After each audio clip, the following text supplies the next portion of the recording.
"I'm claiming you tonight," the giant rancher growled to the lonely black widow. But what he was really claiming was her right to justice and truth. In a town built on lies, the wooden benches creaked under the weight of Dust Haven's finest citizens. Oil lamps cast dancing shadows across weathered faces in the community hall. Gwendolyn Hawthorne clutched her worn shawl tighter as whispers followed her entrance. 6 months had passed since Marcus died in that mining accident. 6 months of struggling to make ends meet with her seamstress work. 6 months of noticing things others ignored. She raised her hand during the town meeting. Ezekiel Comstock looked up from his papers with practiced patience. His expensive suit and polished boots marked him as the most successful man in town. Gwen stood slowly. Her voice carried across the silent room. She spoke of irregularities in land deed transfers, missing signatures, dates that made no sense, properties changing hands overnight.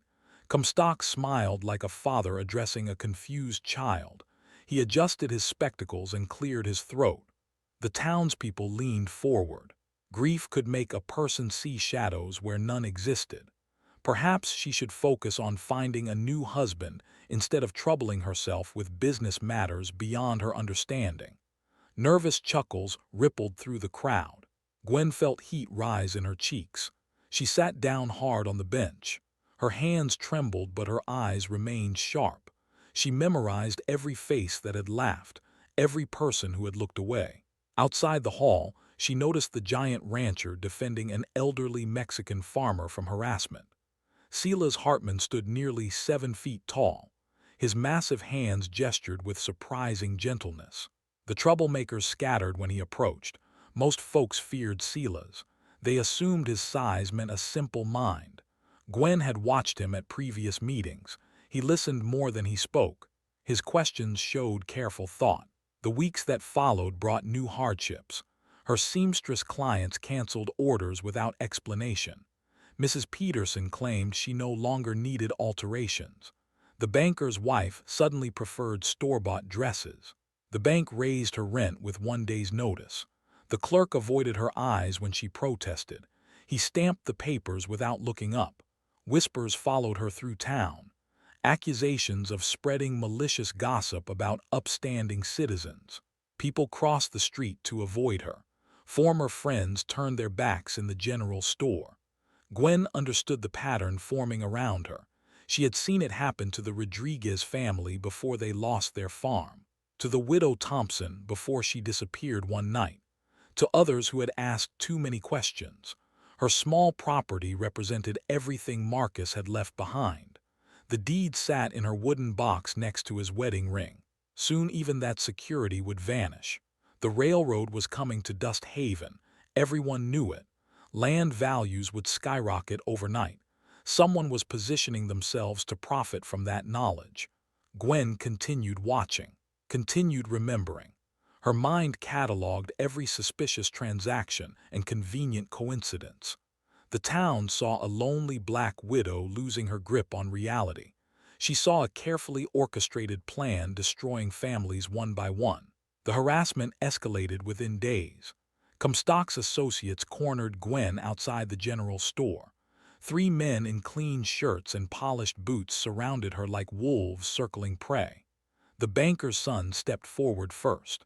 His voice carried the authority of inherited wealth. He suggested she stop spreading lies about respected businessmen. The town had no patience for troublemakers. A small crowd gathered to watch. Former neighbors stood with arms crossed. Their faces showed no sympathy for the woman they once greeted with smiles. Gwen clutched her market basket tighter. She asked a simple question about the legitimacy of recent property transfers. Her voice remained steady despite the trembling in her hands. The men exchanged glances. Their expressions hardened. One mentioned that grief could drive people to desperate acts. Another suggested she might need medical attention for her obvious delusions. The crowd murmured agreement. Several nodded knowingly. The crazy widow was at it again. A shadow fell across the group. Silas Hartman stepped into the circle with measured steps. His enormous frame blocked out the afternoon sun. The confrontation shifted instantly. His voice rumbled like distant thunder. The lady had asked a reasonable question about land deeds. Someone should provide a reasonable answer. The banker's son took an involuntary step backward. The other men found sudden interest in their boots. The crowd began dispersing without another word. Silas waited until the street cleared. He touched the brim of his hat to Gwen. She nodded her thanks and hurried home with burning cheeks. That evening brought an unexpected visitor. Silas stood on her small porch holding his hat in massive hands. He asked permission to speak privately about mutual concerns.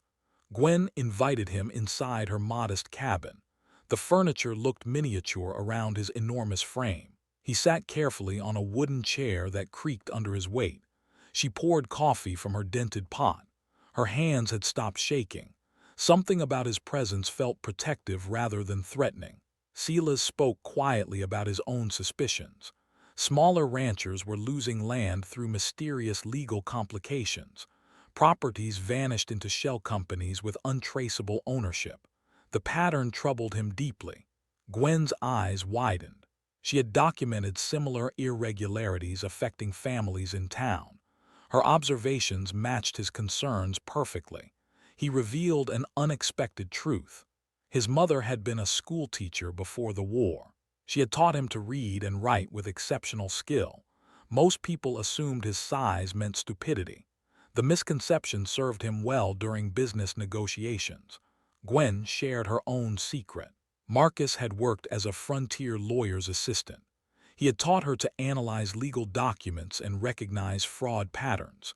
She possessed detailed knowledge of territorial property laws. They formed an unlikely partnership that night. Her analytical mind combined with his access and protection. Together, they could investigate what neither could accomplish alone.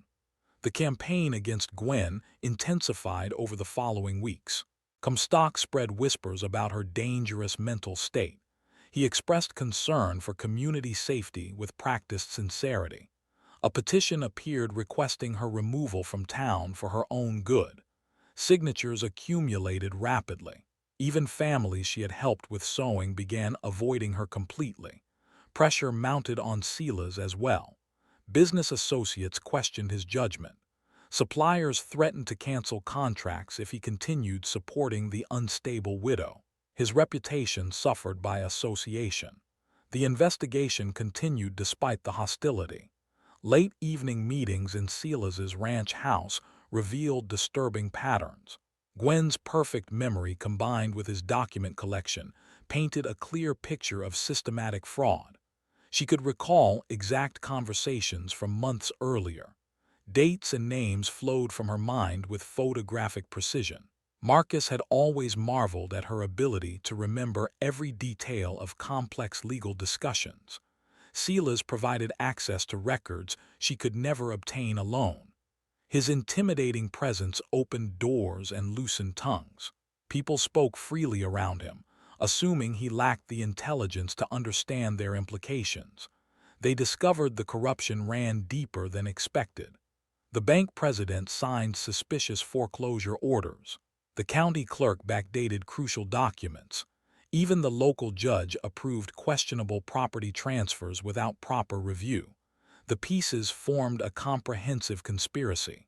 Someone with significant resources was orchestrating the systematic acquisition of valuable land.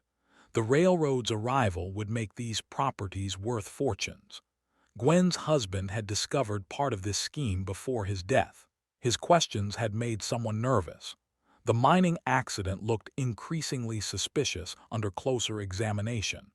Evidence accumulated in Silas's secure ranch safe. Financial records, forged signatures, testimonies from displaced families. The case against the conspirators grew stronger each day. Comstock announced a final town meeting to address the ongoing disruption. He planned to present evidence of Gwen's unstable mental condition.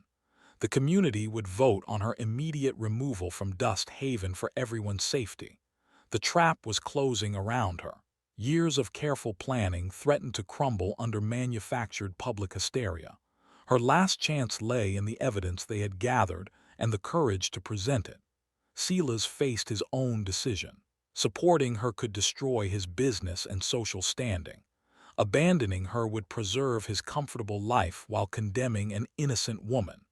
The night before the meeting, they reviewed their strategy one final time. Everything depended on perfect timing and the community's willingness to hear uncomfortable truths. Gwen folded the last document into their evidence collection. Her hands remained steady now. She had found her strength through purpose and partnership. The final confrontation approached like a summer storm. Tomorrow would determine whether justice or corruption controlled Dust Haven's future. The community hall overflowed with residents on the night that would determine Gwen's fate. Every bench was packed. Standing room filled quickly. The atmosphere crackled with anticipation and manufactured outrage. Comstock had orchestrated the gathering with masterful precision.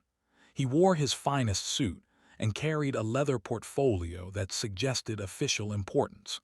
His supporters occupied the front rows like a jury already convinced of guilt. Gwen entered through the back door to avoid the hostile stares. Whispers followed her movement down the center aisle. Former friends turned their faces away. Children pointed until their mothers pulled their hands down. She took her usual seat in the back corner. Her worn dress and patched shawl marked her as different from the respectable families surrounding her. The isolation felt complete and suffocating. Comstock called the meeting to order with theatrical authority. He spoke of community safety and difficult decisions. Sometimes good people made choices that protected everyone from unfortunate situations. He opened his portfolio with practiced ceremony. The first document appeared to be an official medical evaluation. His voice carried false regret as he explained the necessity of professional intervention. The report detailed erratic behavior and dangerous delusions, paranoid accusations against respected citizens, threats to community stability. The recommendation was immediate removal for her own welfare and public safety. Murmurs of agreement rippled through the crowd. Several women nodded knowingly. The banker's wife mentioned her own uncomfortable encounters with the disturbed widow. Comstock's voice grew stronger with each fabricated detail. He painted Gwen as a woman consumed by grief and conspiracy theories. Her inability to accept reality posed risks to herself and others. The fake psychiatrist's signature looked official enough to convince worried parents. The letterhead bore the seal of the Territorial Medical Board. Few would question such apparent authority. Gwen felt the walls closing around her. Every face in the room showed conviction of her guilt. Even families she had helped with sewing and mending now viewed her as a threat. Her hands trembled in her lap. Doubt crept into her mind for the first time. Perhaps she had imagined patterns where none existed.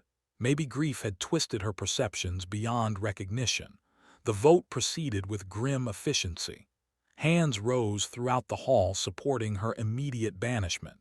The count was overwhelming and decisive. Only a handful of abstentions broke the unanimous condemnation. Comstock's final declaration rang with false compassion.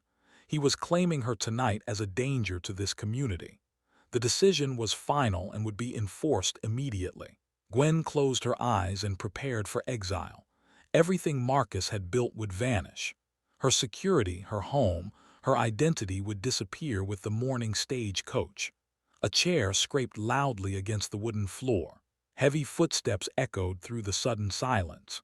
Silas Hartman rose to his full, imposing height with a leather satchel in his massive hands.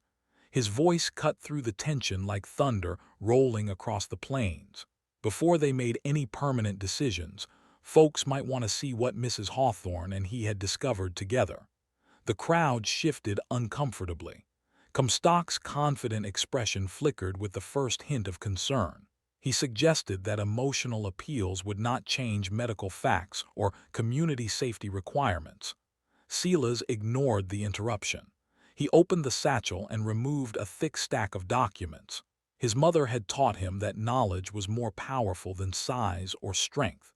The revelation began with a simple truth. Gwen possessed an extraordinary memory that captured every detail of conversations and transactions. Her analytical abilities surpassed those of trained legal professionals.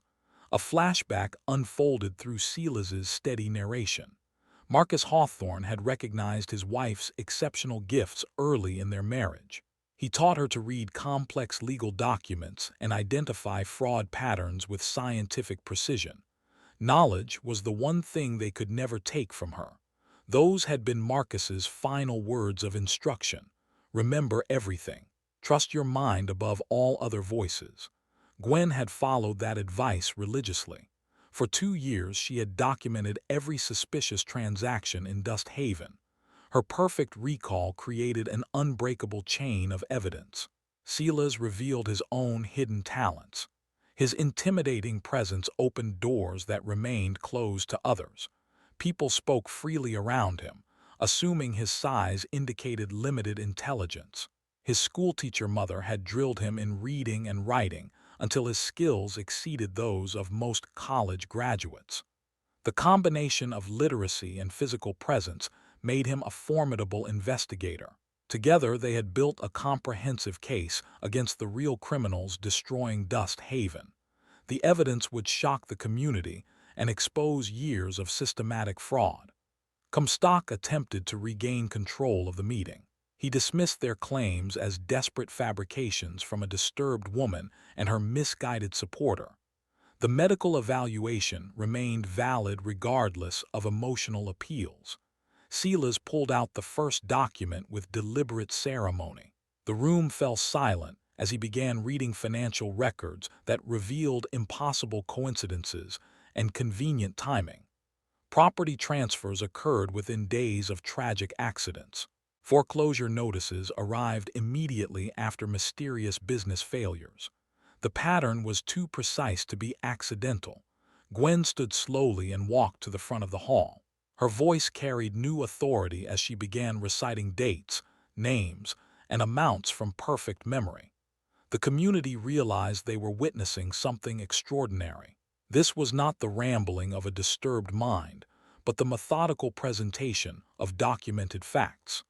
The tide began turning as evidence mounted against everything they had believed about their respected leaders and their dismissed neighbor. Gwen's voice grew stronger with each piece of evidence presented. She recited the Rodriguez family's foreclosure with photographic precision. The property transfer occurred exactly 3 days after their eldest son died in a suspicious accident at the mill. The banker had visited their farm within hours of the funeral. His sympathy came with immediate demands for overdue payments that had never been mentioned before. The family lost everything within a week.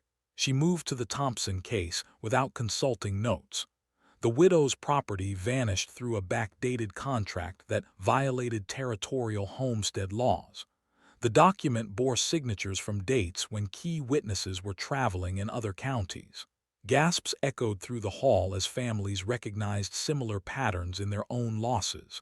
The Martinez Ranch, the Johnson homestead, the O'Brien farm that disappeared overnight through legal technicalities. Silas stepped forward with a manila folder containing bank records. His investigation had revealed shell companies with mysterious funding sources, properties transferred through corporations that existed only on paper. He had used his imposing presence to access files that others could never see. Bank clerks spoke freely around him, assuming he lacked the intelligence to understand financial complexities. Their careless words provided crucial evidence. His mother's teachings echoed in his methodical presentation. A smart man was more dangerous than a strong one. A man who was both became unstoppable when fighting for justice. The crowd shifted restlessly as familiar names appeared in the evidence. Bank President Morrison had signed foreclosure orders on properties that were never actually behind on payments. His signature appeared on dozens of suspicious transactions. County Clerk Williams had backdated contracts and altered property records. His careful handwriting marked documents that violated established territorial laws. The alterations followed a clear pattern of deception. Judge Hamilton had approved questionable property transfers without proper legal review. His rubber stamp appeared on cases that should have required weeks of careful consideration. The speed suggested predetermined outcomes. Comstock's confident expression cracked as the evidence mounted against his network. He attempted interruptions, but the crowd demanded to hear everything.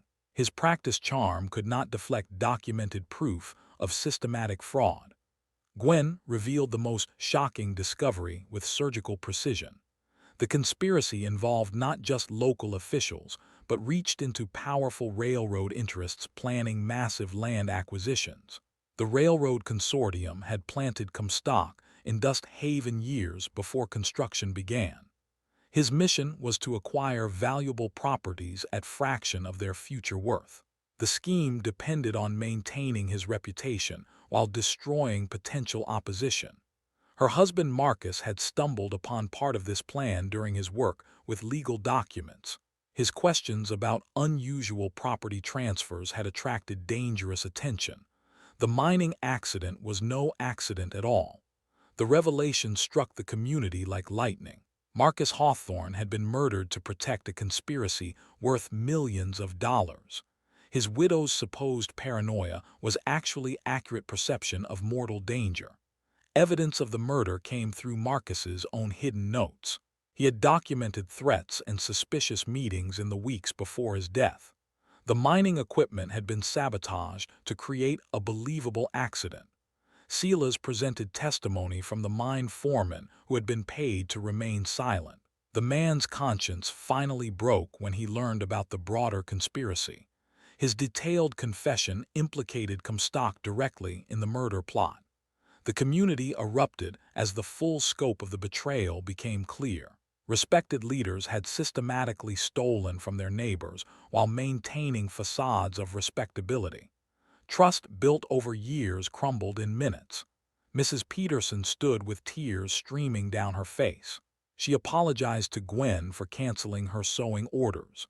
The pressure had come from her husband's business relationship with the bank. Fear had made her complicit in the isolation campaign. Other families followed with similar confessions. The baker's wife had been threatened with foreclosure unless she stopped purchasing Gwen's services. The general store owner faced supply disruptions if he continued treating her with respect. The network of coercion extended throughout the community. Economic pressure had turned neighbors against each other while protecting the real criminals. Divide and conquer had been their primary strategy. Silas revealed the final piece of evidence with dramatic timing. The railroad consortium had planned to offer pennies on the dollar for land they already controlled through shell companies. The profits would have been staggering.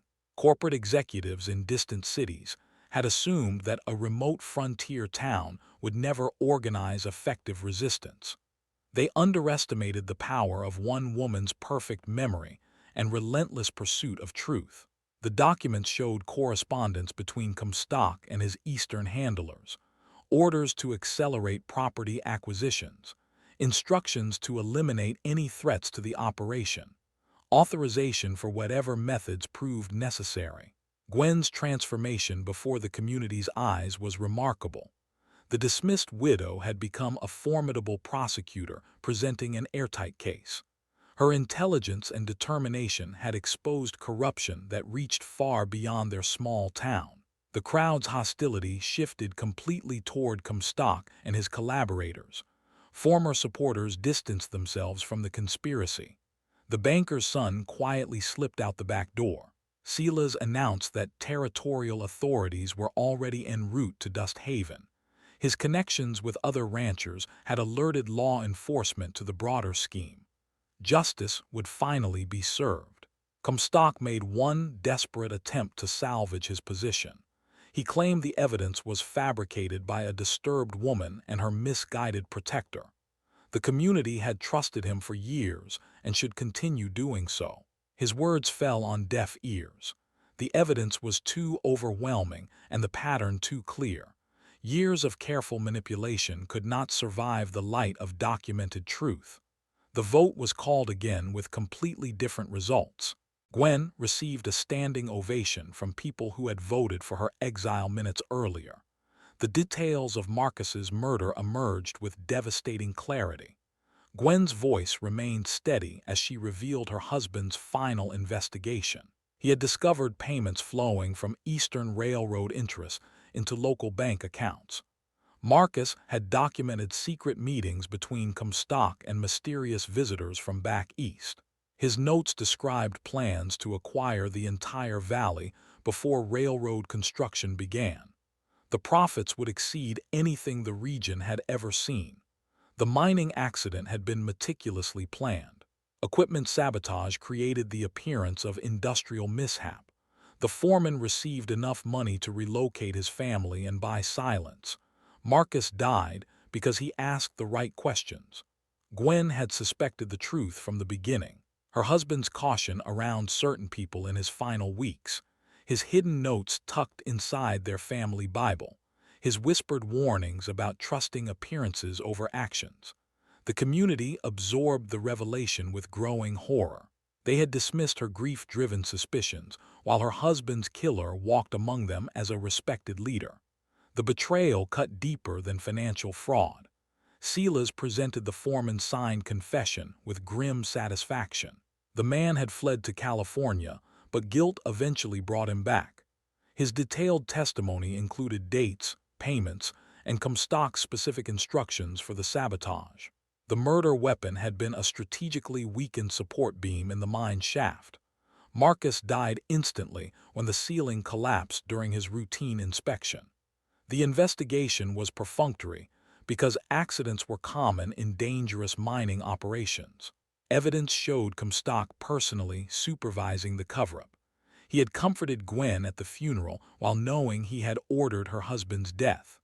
The performance required a level of coldness that shocked even his former supporters.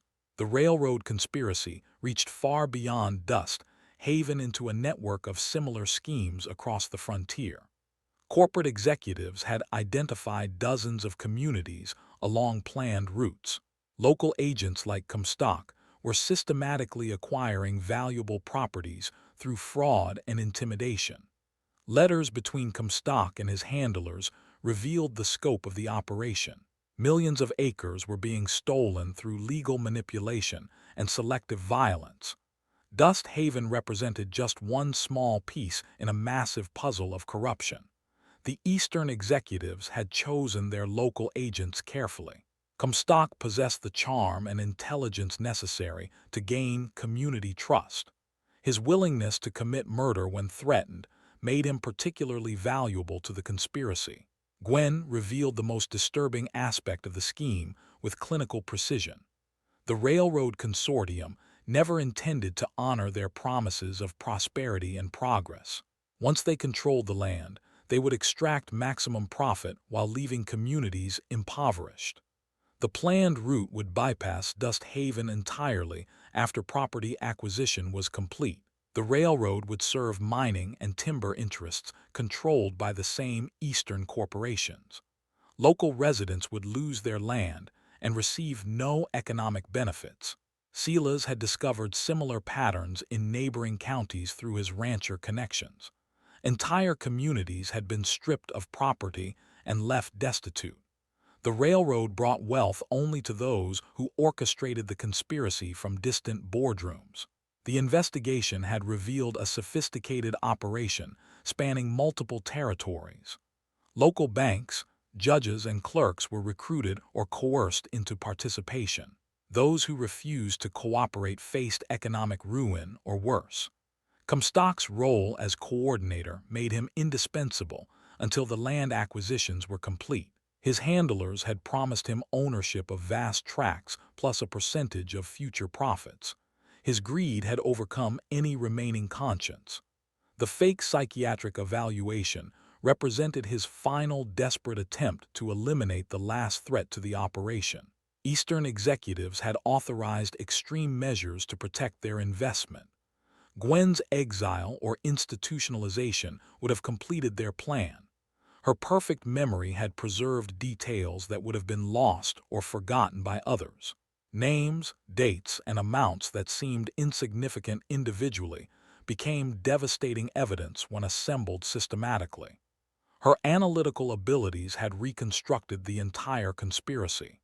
The community realized how close they had come to total devastation.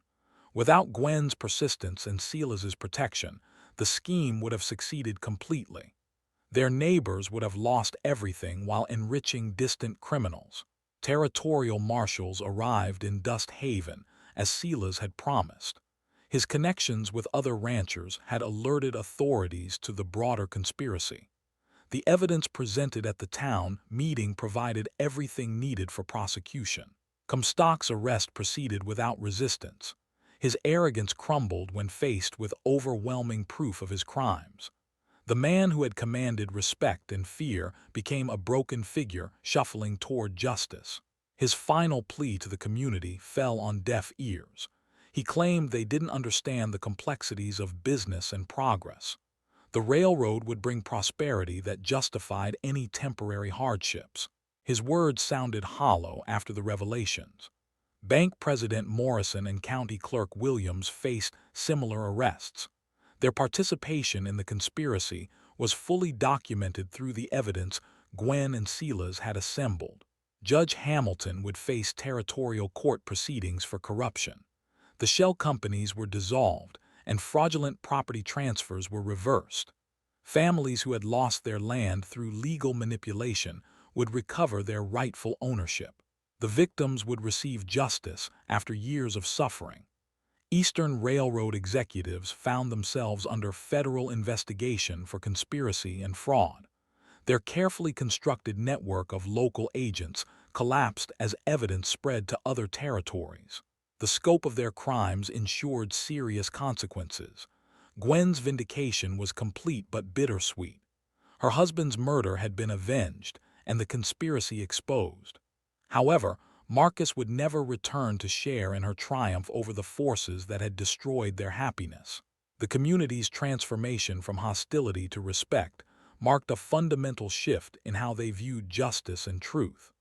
The town of Dust Haven transformed in the weeks following Comstock's arrest. What had been a community divided by suspicion and fear became united in purpose and mutual support. The conspiracy's exposure created bonds stronger than those that existed before the corruption took root. Gwen received a formal apology from the town council at their next meeting. The same hall where she had faced exile became the site of her vindication. Every seat was filled with neighbors who now understood the courage she had shown. The council offered her the position of official legal advocate for Dust Haven. Her exceptional memory and analytical skills would protect the community from future fraud. Her salary would be funded through recovered assets from the conspiracy. She accepted the role with quiet dignity. The woman who had been dismissed as the lonely black widow would now serve as the town's primary defense against corruption. Her transformation was complete, but had come at tremendous personal cost. Silas stood beside her during the ceremony. Their partnership had evolved beyond mutual respect into something deeper and more lasting. Two people who had been misunderstood by their community found perfect understanding in each other. Their business partnership formalized over the following months. Gwen's legal expertise combined with Silas's resources and connections created a formidable team. They helped other communities recognize and resist similar schemes throughout the territory. The romance between them developed naturally from shared values and complementary strengths.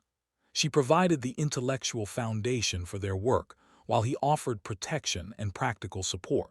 Their relationship challenged traditional expectations about partnerships between men and women. Property restoration proceeded smoothly under Gwen's supervision. Families who had lost their land through fraudulent foreclosures regained rightful ownership. The legal processes that had once worked against them now served justice instead of corruption. The Rodriguez family returned to their farm with tears of gratitude. Mrs. Thompson recovered her homestead and the security it represented. Dozens of other families found their faith in justice restored through careful legal work. Compensation flowed to victims through the seized assets of the conspiracy. Bank accounts frozen by territorial authorities provided funds for those who had suffered economic hardship. The criminals' wealth was redistributed to their victims. Gwen established her office in a building adjacent to Silas's ranch headquarters. The arrangement allowed them to coordinate their activities while maintaining professional boundaries. Her legal practice grew as word spread about her exceptional abilities. Other communities sought their help after learning about Dust Haven's successful resistance. Similar conspiracies were uncovered and dismantled across multiple territories. Their work expanded far beyond their original home. The federal investigation into the railroad conspiracy produced convictions and prison sentences. Eastern executives who had orchestrated the scheme faced serious consequences for their crimes. Their network of corruption was systematically destroyed. Comstock himself received a lengthy prison sentence for murder and fraud. His trial became a landmark case, demonstrating that justice could reach even the most sophisticated criminals. His fall from respectability to conviction was complete. The legitimate railroad eventually arrived in Dust Haven to negotiate fair land purchases. Representatives found a community prepared to defend its interests through legal expertise rather than naive trust. Gwen reviewed every contract with meticulous attention. Property values increased as originally predicted, but the benefits flowed to rightful owners rather than criminal conspirators. Families who had nearly lost everything found themselves with valuable assets and bright futures. The railroad brought genuine prosperity to Dust Haven without the exploitation originally planned. Jobs and economic growth enriched the community while respecting property rights. Progress occurred through cooperation rather than corruption. Gwen's reputation spread throughout the territory as news of her extraordinary abilities reached other towns. Legal professionals sought her consultation on complex cases. Her perfect memory became legendary among those who valued justice. 6 months after the conspiracy's exposure, Dust Haven had become a model community. Neighboring towns sent delegations to learn about their systems for preventing fraud and protecting vulnerable residents. Their success inspired broader reforms. The anniversary of Marcus's death brought both sorrow and celebration. Gwen visited his grave with flowers and the satisfaction of knowing his sacrifice had not been in vain. Justice had been served and his memory honored. Silas accompanied her to the cemetery with quiet understanding.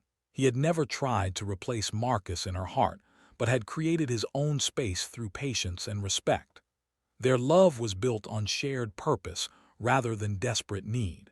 The community gathered that evening to commemorate their collective triumph over corruption. What had begun as a conspiracy to destroy them had ultimately made them stronger and more united. They had learned to value truth over comfort and justice over convenience. Gwen stood before her neighbors with confidence earned through struggle and vindication. The woman who had once been dismissed as paranoid and unstable was now recognized as their most valuable protector. Her intelligence and persistence had saved them all. The future stretched ahead with promise rather than threat.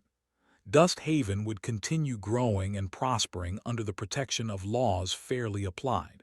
Corruption would find no fertile ground in a community that valued vigilance and truth. And that is all to the story, for now. Please let me know where you are tuning in from. Perhaps we will create a story there. Consider liking this video and subscribing to our channel. And if you enjoy our content, click this video on your screen. I promise you it's worth watching. See you tomorrow.